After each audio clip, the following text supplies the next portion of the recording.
This is Jason Kincaid from TechCrunch TV.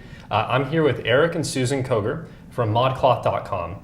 They just raised $19.8 million. Now, before we really talk about that news, I think we should take a step back.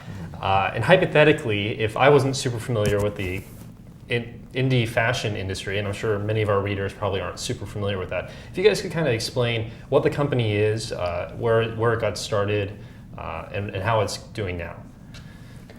Well, I'll start with the beginning.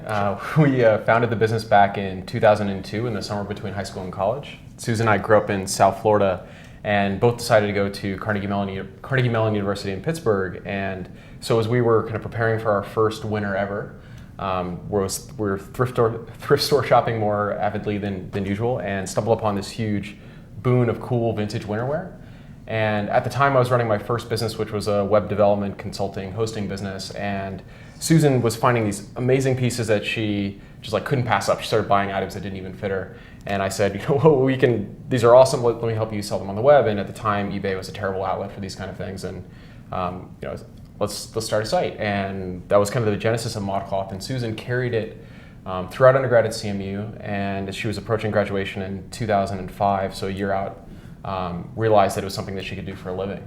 And raised capital from family and started working with, for the first time, up-and-coming indie designers. So really kind of small business designers who were getting items made in Southern California and overseas and typically selling them in small boutiques around the country. And ModCloth continues to do that today, but in kind of ever increasingly innovative ways. So she jumped into it full-time in 2006. I jumped into it full-time in 2007. We did a little over $500,000 in sales that year.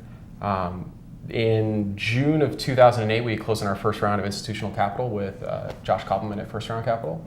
And it was a little over $1 million round, scaled the business from around $150K a month in sales to just under $1 million in December, and did $3.2 million on the year.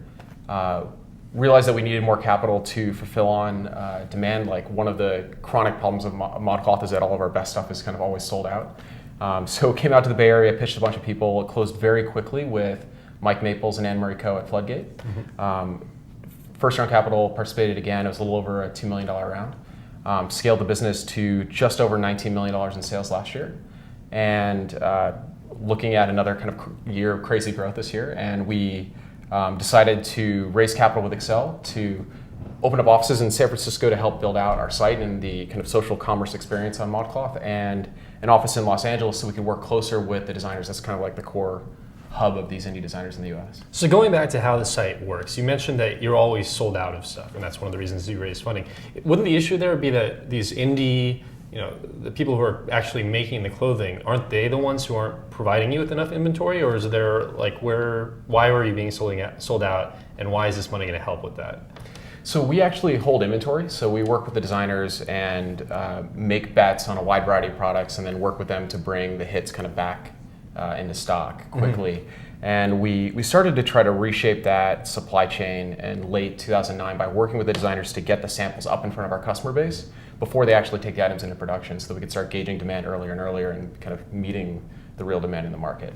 But there are these delays with production, but the biggest constraint is just capital. Like we've been growing so quickly that we couldn't afford to invest in the inventory necessary to fulfill on demand in the way that it's complicated. There's cash cycles, but yeah, we was just constrained by cash to a large extent. So how are people hearing about your site? Like, is this something that's spreading virally through social networking, or is it something that you guys are promoting through like indie sites that cater to a certain crowd that your clothing appeals to? Or? Yeah, I'd say that it's a little bit from column A, a little bit from column B. Obviously when we got started in 2002, we were 17 and 18 at the time. We didn't have much of a marketing budget at all.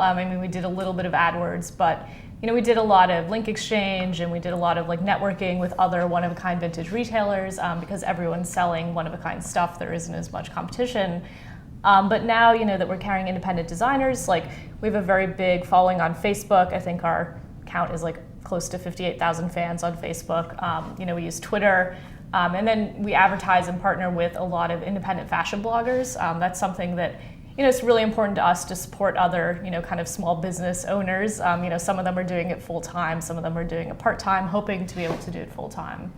And we also, I mean, we get tons of word of mouth. We see so much return visits, and yeah, we see a lot of customers referring their friends. Because, I mean, when you have a great fashion experience, you're going to tell your girlfriends, you're going to tell, you know, everyone that will listen. So is this one area you think you might apply some of the $19.8 million toward, or is it primarily directed toward the increasing the inventory and distribution that you guys talked about before? And where else might you guys use this money to expand?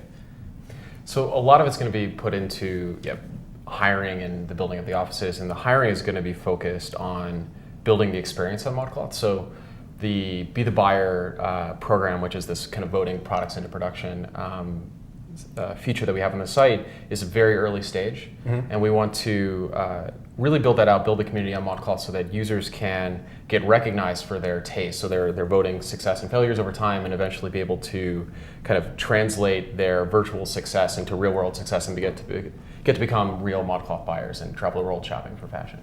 So there's an incentive for users to pick out the clothing that's going to appeal to the broadest base of users, right?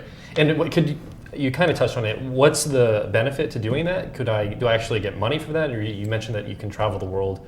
Could they work for you guys, like identifying fashion trends, or?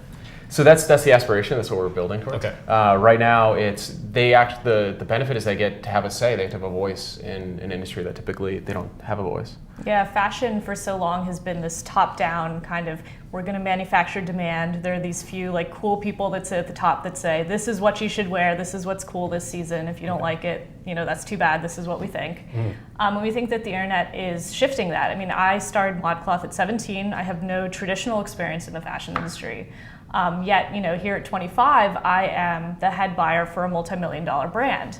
And that's something that wouldn't happen without the internet. And I think that, you know, part of the thesis around Be the Buyer, I mean, it allows us to better plan our inventory, but it also allows us to bring that experience to our customers. And it is, honestly, being a fashion buyer for people that love fashion, it's a dream job. I get to shop for a living. It's pretty amazing. Good deal. All right, well, I think that does it. Thank you to Eric and Susan Koger for coming in here and talking to us about ModCloth.